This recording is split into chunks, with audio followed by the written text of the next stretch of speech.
Lono, so ngayon, kahit sana talaga no, is laganap na talaga yung mga bagay no, na nagpapalinlang sa atin, no, nagpapaligaw sa mga tao sa ibang landas. Halimbawa na lang ito, lagay natin dito no, sa panahon ngayon, no, mainit ng panahon ngayon na nararamdaman ng bawat tao sa atin ngayon, no, di ba? Napakainit talaga ng panahon ngayon. Ito mga bagay nito is isa lang ang solusyon nito.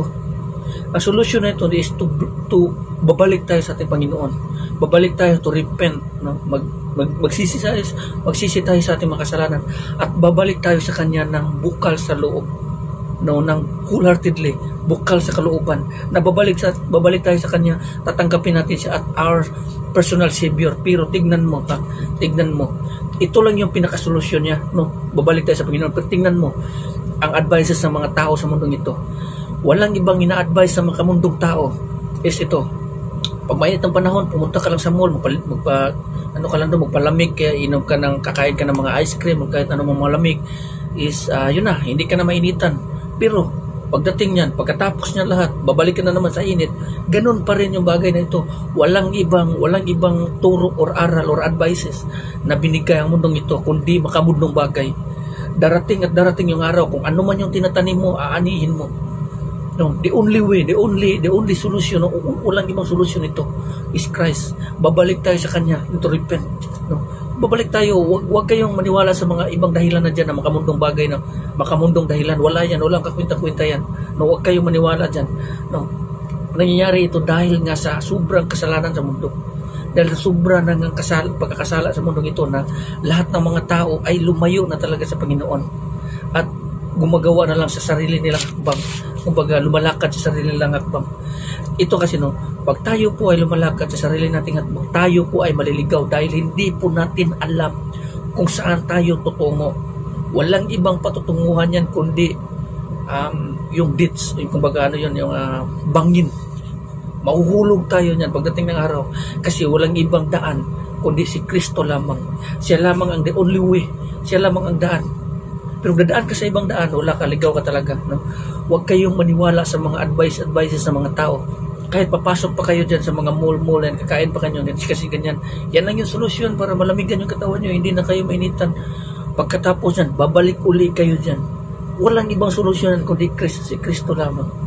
No? Huwag kayo maniwala dyan. Maniwala ka sa akin. Ang sabi ng ating Panginoong Kristo dito, kung ikaw ang tao na dahilan na siya makakasala ang ibang tao, mas mabuti pa sa'yo na natalian ng lubid yung liig mo at itali sa bato, tapon sa dagat, kaysa na ikaw yung dahilan na maligaw or makakasala yung mga tao.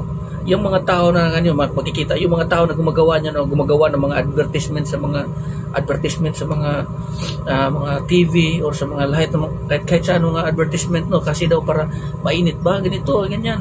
Insulto yan, no, di ba? Napaka-insulto yan. Hindi nila alam, no. Itong mga model ba yan? Sino ba yan? Yung mga model ba yan sa mga advertise? Hindi nyo alam ang ginagawa nyo. Nagpagamit kayo ni Satanas sa kunting halaga na pira, sa kunting halagang salapi, para lamang linlangin yung isang tao, para lamang iligaw nyo yung isang tao, para lamang sundin ang mga ginagawa nyo, para lamang makamit nyo yung desire nyo, magusto nyo yung magkapira kayo dahil sa mga kasinungalingan na pinupost nyo, kasinungalingan na sinasabi nyo dyan. Kahit pa sabihin nyo it's a commercial or business, minsan ang mga businesses kasi minsan ito yung nagiging dahilan ng ang isang tao maliligaw.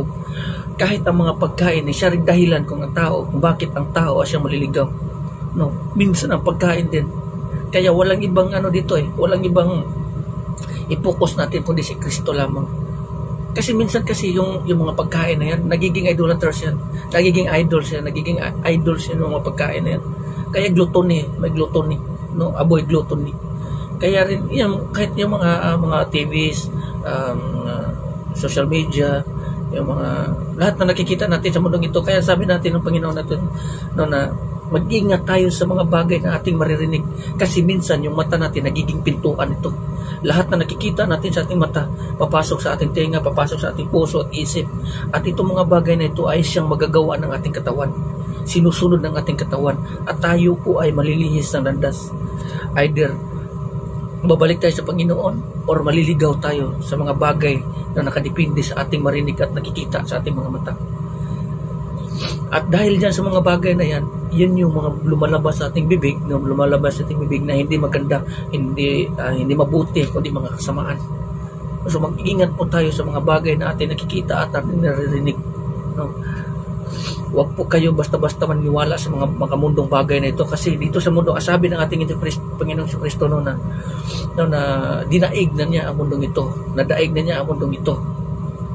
Tapos kayo magpaalipin kayo sa mundong ito. Ito sabihin nyo, dito sa kasulatan, sabi dito sa kasulatan, alipin ni Satanas ang mundong ito. Lahat ng mga tao na namumuhay na makamundo, lahat ng mga tao na namumuhay na makamundo, mga tao na yun na Satanas, no, siya nagkokontrol sa mga bagay sa mundong ito. Yung mga mayayaman, entertainment, lahat, mga bagay nito. Tayo pong lahat dito ay para pong isang tanim sa isang garden, sa isang hardin. Ikaw isang tanim. Lahat na nakapalibot ng mga tao, makamundo na yan, yan yung mga damo pagdating ng araw. Tutubo ka kasama yung mga damo. Tutubo ka kasama yung mga damo. Pag malalamon ka, pag matalo ikaw na isang silbing tanim, ikaw isang tanim na malalamon ka ng damo, mamamatay ka, magiging makamundo ka, mamamatay yung faith mo sa ating Panginoon o pananampalataya mo sa Panginoon, at magiging damo ka, mamumuhay ka sa makamundong bagay. At yun ang dahilan kung bakit ka mapaparusahan pagdating ng araw. Kaya kung ikaw ay isang tanim na mamumuhay sa napalibutan ng damo, kailangan uusbong ka, kailangan tutubo ka sa pamamagitan ng ating Panginoong Kristo. Kasi sabi dito sa kasulatan, walang ibang nagpapatubo kundi ang ating Panginoong Kristo. Ang ating pananampalataya rin, para siya naman yung magpapausbong sa atin upang tayo mamumuhay ng huli or banal na kalugod-lugod sa kanyang paningin, na kinalulugdan, kalugod-lugod sa kanyang paningin. Hindi yung namumuhay tayo sa mundong sa puno ng damo, pero nilalamon tayo ng damo at hanggang namamatay yung pananampalataya natin sa Panginoon. At namumuhay tayo, nakagaya rin sa ibang tao ngayon na walang kinikilalang Diyos. Ganun ang mangyayari sa atin kung wala si Kristo sa buhay natin. Kung wala si Kristo sa buhay natin, patay yung pananampalataya natin. Isang araw lang, isang beses lang, isang pagkakataon lang na malayo ka bilang Christian, malalayo ka kay Kristo, delikado na talaga ang buhay mo. Kasi halimbawa, namumuhay ka sa ganito, sa holiness, sumusunod ka sa kalooban ng Panginoon, sumasampalataya ka, isang pagkakataon na namumuhay ka na malayo sa ating Panginoong Kristo, isang pagkakataon na lumayo ka, tapos bigla sorpresa na darating yung kamatayan ng isang tao. Yung lahat ng mga mabuti mong gawa, kakalimutan na yun. Yung huling gawa mo ay siyang ahatol sa iyo. Kasi yun yung sabi dito sa ating Panginoon, kasulatan dito sa sabi ni Ezekiel, no? Kung isang tao gumagawa ng mabuti at magtiwala sa kanyang sarili, laki yung tiwala niya sa kanyang sarili dahil mabuti siya, at gagawa siya ng kasalanan, lahat ng mabuting gawa niya ay kakalimutan at ahatulan siya sa kanyang kasalanan, nagiging makasalanan siya. Ganun ang mangyayari sa atin. Kahit pag gaano ka bait or kahit gaano kaganda pa yun o kabuti yung mga nagawa mo, kung sa huling araw o huling pagkakataon na yan, gumawa ka na ng kasalanan, napalayo ka lang sa Panginoong Kristo, napalayo ka lang, nalayo lang yung puso mo dahil sa mga bagay sa mundong ito, dahil sa mga distraction, sa mga panlililang sa mundong ito, naligaw ka na, you will be under judgment. No, kasi ito lang sabi ng ating Panginoong Kristo, lagi tayong magbabantay, free always, without ceasing. Ito sabi dito, free without ceasing. Huwag kang huminto sa pagdarasal, huwag kang huminto, pray without ceasing. Yun yung sabi ng ating Panginoon dito sa nakasulat sa Biblia, no? Kasi lahat ng bagay dito sa mundo is distraction. Lahat ng bagay dito sa mundo is patibong natin, patibong para sa atin. Ito yung mga ginagamit ng Satanas para tayo ay malinlang, para tayo ay malayo, para tayo ay malihis, para tayo ay maparusahan at mapalayo tayo sa presensya ng ating Panginoon. Pagdating ng araw, ilalayo tayo at mapupunta doon sa kaharian ni Satanas, yung impyerno, kung saan andun yung mga tao na sumasampalataya sa kanya, sa pagsunod sa kanyang kalooban ni Satanas, sa magawa ng mga kasamaan, at hindi gumagawa sa mga kalooban ng ating Panginoong Kristo. Kasi lahat ng mga gumagawa sa kalooban ng ating Panginoong Kristo ay pumupunta sa kaharian ng langit. Kasi nga, naandalanan nyo, sabi ng Panginoon patungkol sa kambing at saka karniro, kayong mga nasa karniro, pumunta kayo sa ihinihirit nyo o imamana nyo yung kaharian ng aking ama, ang aking ama. Pero kayong mga nasa kaliwa, yung mga kambing, doon kayo sa kaparusahan, sa impyerno, kung saan hinihanda ng Diyos para kay Satanas at sa kanyang mga anghel. Doon mapupunta ang mga tao.